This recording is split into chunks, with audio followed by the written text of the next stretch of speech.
This is the Investor Connect podcast program. I'm Hall T. Martin. I'm the host of this show in which we interview angel investors, venture capital, family offices, private equity, and many other investors for early stage and growth companies. I hope you enjoy this episode.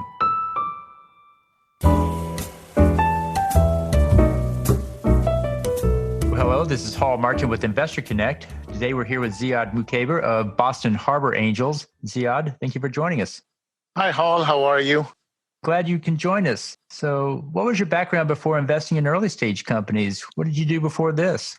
So I started right before I started my career. I have a master's from NYU, from the Tisch School of the Arts in interactive telecommunications. So it was how to use new technologies to make the world a better place.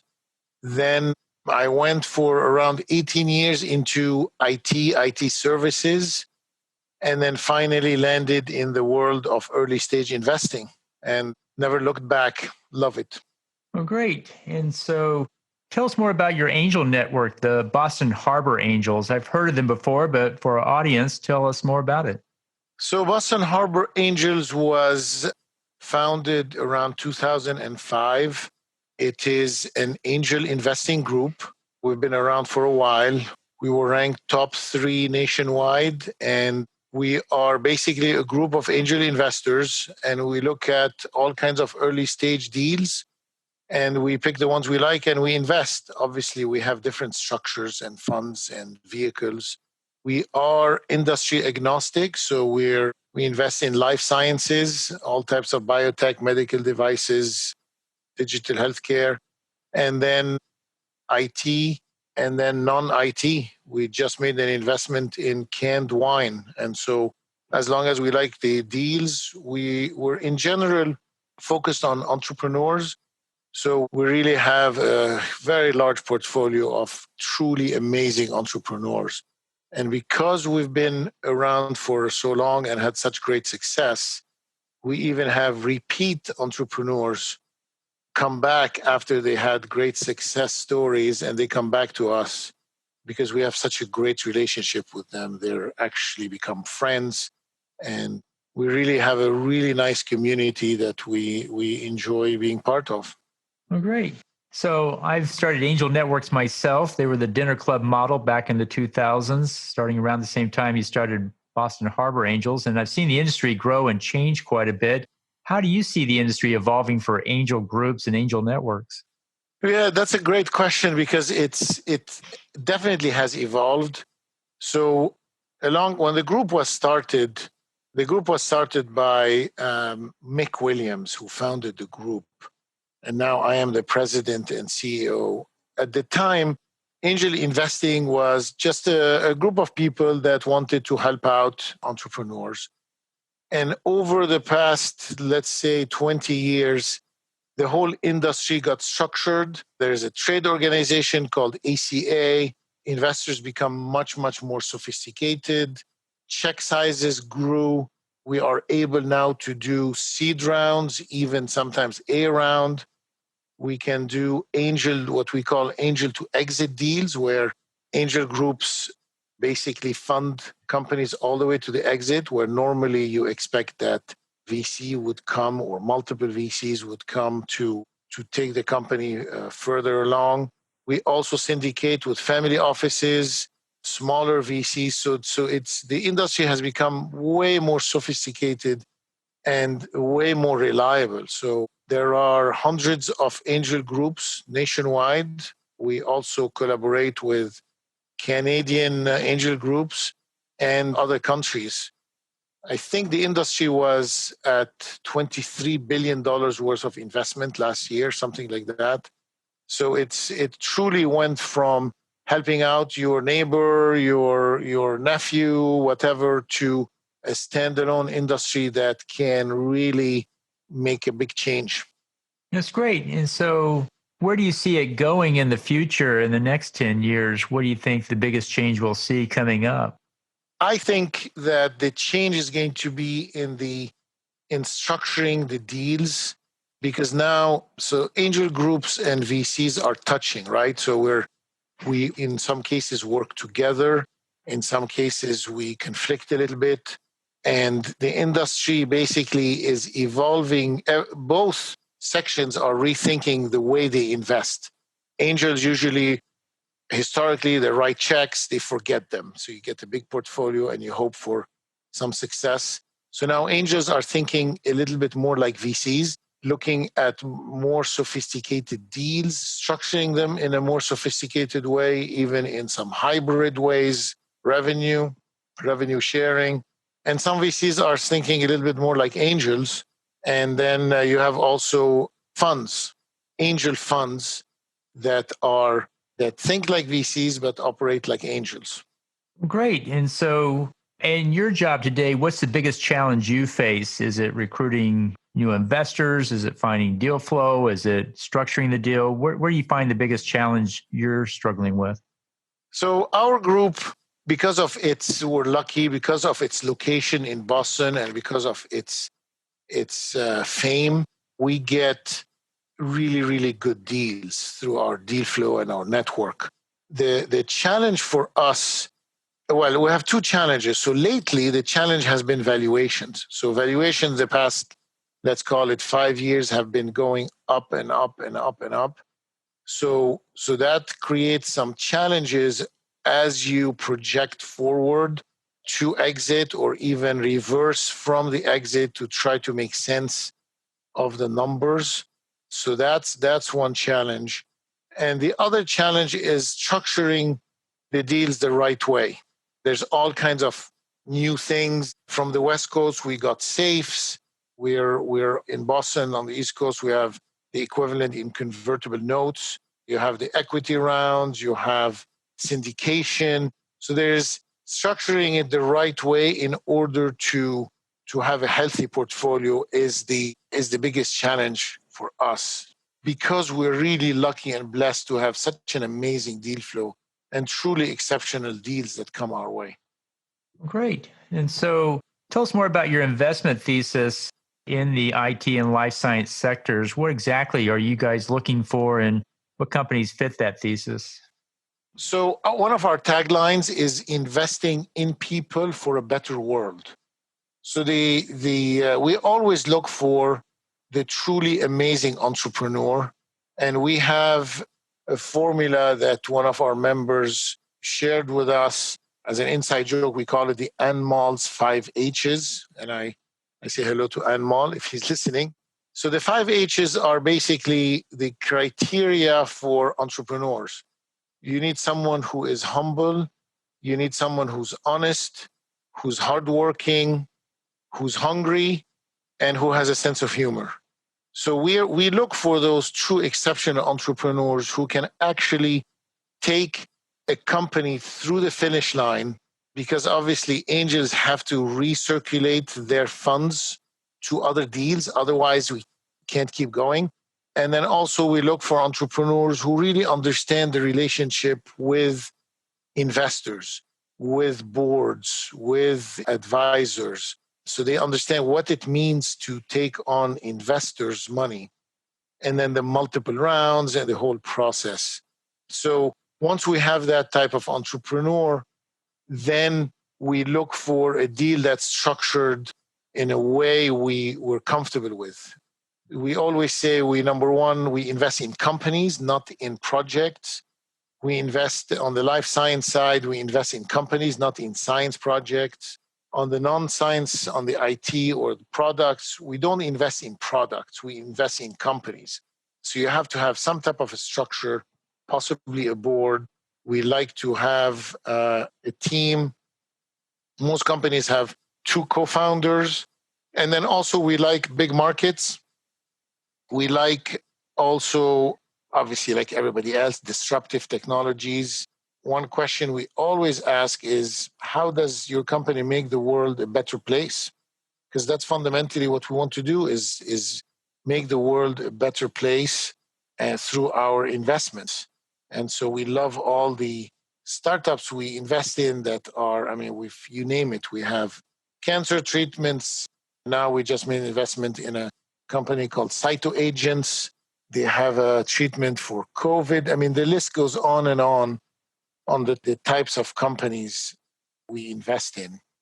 And we're really proud of all the entrepreneurs that we support. And can you mention one or two companies that fit that thesis? You've talked about a few already, but maybe you can talk about others.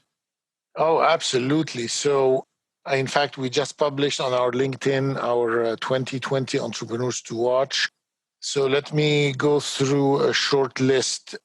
So, Astrocyte Pharmaceuticals is a neuroscience company led by a fantastic entrepreneur, Bill Korniak. We have, I mentioned the canned wine company called Archer Roos. They're changing the world of the wine with wines in cans, which is better for the environment, more equitable agriculture. We have one of our superstars, a company called Wasabi Technologies, completely disrupting the world of cloud storage. We have, like I mentioned, cytoagents in the world of COVID. We have Axtin Pharmaceutical in the world of diabetes. We have Anubis Bio in dog and vet healthcare. And the list goes on and on and on. Great. And so do you have a fund? Is it a sidecar fund or do you have a fund at all? Yes. So the way we operate, and now things are changing. In the past 2 years, the group has evolved. So we have our membership. That's what you can invest directly. We also now opened up membership nationwide because we have a lot of people from around the country that want to join our group. We're a fairly small group, so we're very, in order to be accepted, it's a fairly tedious process. But because of remote access and all that, so we're opening up membership nationwide. We have different vehicles we use. And we also now launched 2 years ago a fund called EQX Fund. And the EQX Fund is now the fund that is attached to our group that also co-invests. It's not a pure sidecar fund, but we have a partnership with EQX. We also have other members or funds that are part of our group as a membership. And we have also family offices and things like that. And so, because our goal is always find the best deals for our members and to help the companies. So what excites you right now in this great new world of post-COVID? So I love I'm a purist in terms of entrepreneurship. So I love to see how entrepreneurs are handling COVID, because entrepreneurship is not easy. No one has ever said it was going to be easy. Now, COVID made it amazingly difficult. And if you can survive COVID, you can survive anything. And we have companies that are doing really well. Some because their industry is doing well. It's a good, like COVID really boosted their industry. And some is just they're navigating it really beautifully. To mention Wasabi, one of our great portfolio companies, they just closed a month and a half ago, I believe, a $30 million round. And some companies are doing really well.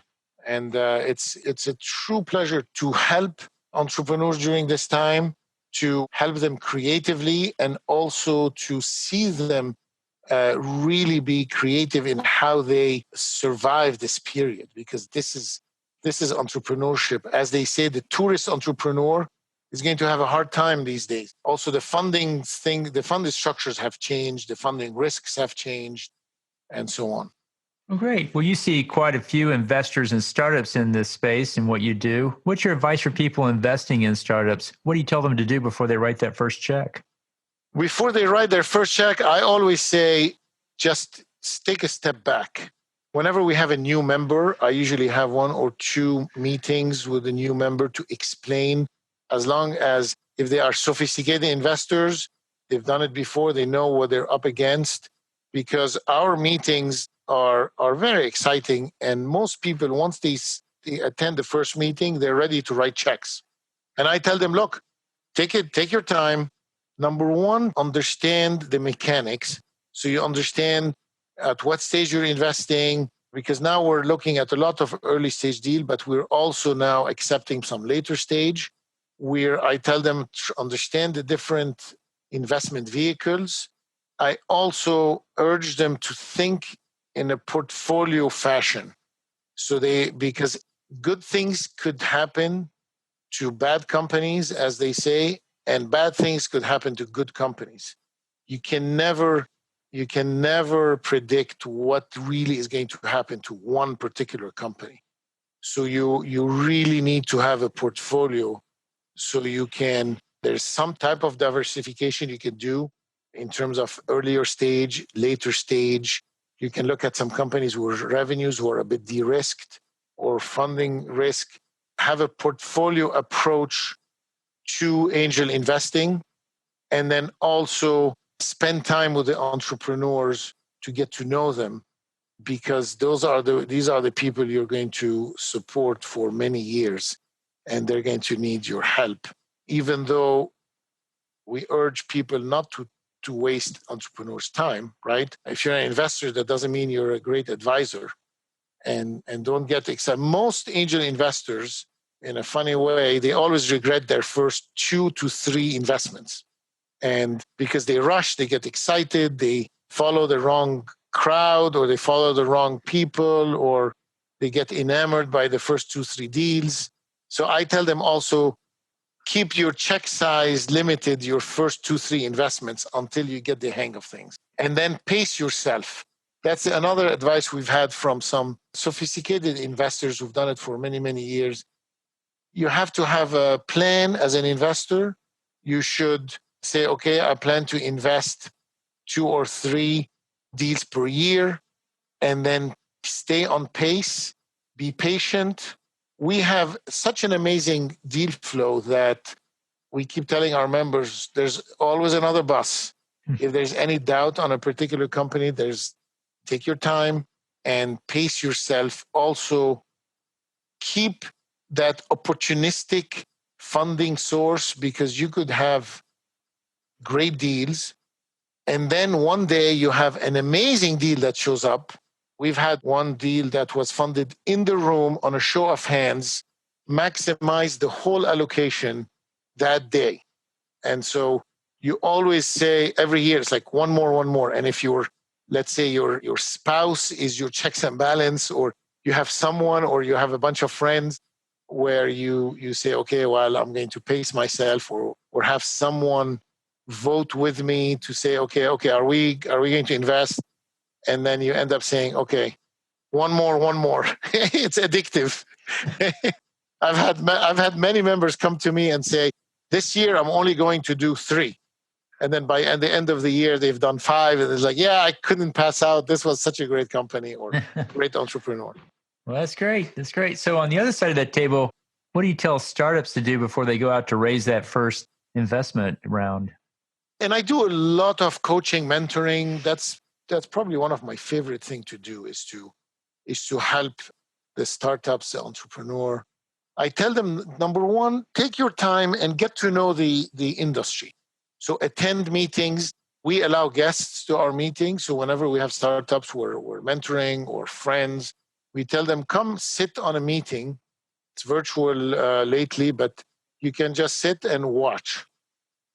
Then understand the mechanics. Like as an entrepreneur, you have to understand what you're doing. Are you doing a convertible note? Are you doing an equity round? Do you need a board? All those pieces. Once you understand all these, then the main goal, you have to look at your funding sources. Okay, are you going to pitch to angel groups, angel individuals, family offices? How are you going to find them? And in most of the time, they have to syndicate. And so the industry standard is having a champion makes all the difference. So you have to take your time until you have a champion inside the group to help you navigate the process. And it's a tedious process. It's not easy, and it shouldn't be easy, because we're not here just waiting for people to give them checks. We're here to find the best companies. And people who don't like to fundraise are in the wrong business. Oftentimes, some companies have 2 co-founders, which makes it life easy. One runs the business and one does the fundraising, which is almost a full-time job at different levels. And then have what I call empathy, entrepreneurial empathy. Try to understand the investors. Don't always think they're sitting there waiting to write checks. Understand they have other deals. Understand that they're very, very busy. They get swamped. And you have to understand what they like. Don't go to a medical angel group and try to pitch something non-medical. You're wasting your time. Don't go to a very early group and pitch a later stage deal. Every group has different sensitivities, and it takes time to understand the different groups and how they operate. We're all friends. All the angel groups know one another. We're Boston Harbor. We syndicate with so many on the East Coast and the West Coast.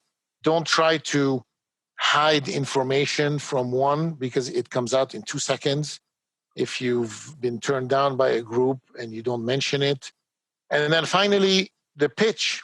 Don't make a pitch that's 17 hours long, just 10, 12 slides to the point.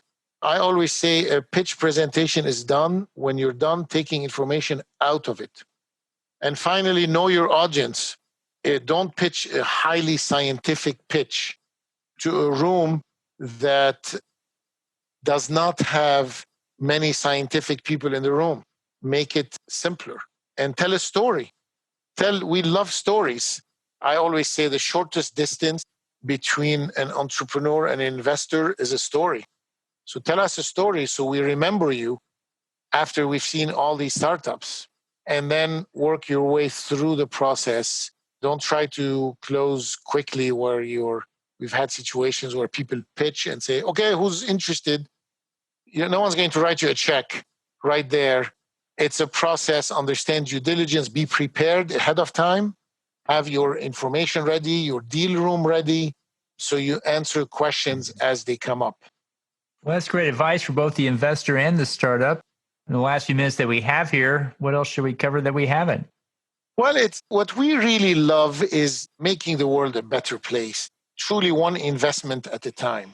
So we're here to partner with startups to make a difference, to cure diseases, to make things more efficient, to reduce pollution, to improve everything and everyone. And I hope that startups understand the role of angel investors. It's called angel for a reason because we're here to help. We're not VCs. Some people call themselves seed investors as well. But we're here to find amazing companies that can be successful and, as they say, doing well by doing good. And so on my side, the biggest announcement is that we're really going national as a group. We're accepting memberships from outside. Basically, we've been more New England. We've had members a bit farther, but now we're really opening up membership nationwide. And then our EQX fund, we're done with Fund 1, and now we're launching Fund 2. That's very exciting as well. Well, great. And so I assume those meetings will be online in most cases, or do people travel to Boston from wherever they are? Well, it depends. Well, during COVID, we're online. Once, hopefully, COVID ends soon, it's going to be a hybrid between all these. It depends if you're just an LP in the fund or you're part of the group or you have access to all our deals. It's going to be a hybrid. I see. Well, that's great. It sounds like you have a great brand and a great track record and a great history there. Looking forward to seeing how it expands in the next 10 years as I guess the successful angel groups will be able to attract members from across the country. So how best for listeners to get back in touch with you? Easiest way is through LinkedIn. And I tell people, please, no more than 3 lines for emails. LinkedIn, also go through our website. Make it short. Long এবং we don't read them. It's not necessary for sure. Just like the pitches, the shorter the better. Short and sweet. We tend to really read every message, every email. We make it a point to review every deal that comes through our website, and we get a lot of them. And so being long-winded is not necessary. Well, we'll put those contact details in the show notes so people can get back in touch with you. I want to thank you for joining us today and hope to have you back for a follow-up soon. Thank you, Hal. This was a pleasure. Investor Connect helps investors interested in startup funding. In this podcast series, experienced investors share their experience and advice. You can learn more at investorconnect.org.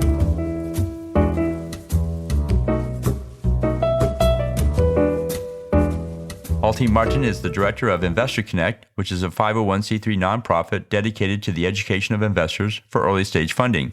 All opinions expressed by Hall and podcast guests are solely their own opinions and do not reflect the opinions of Investor Connect. This podcast is for informational purposes only and should not be relied upon for the basis of investment decisions.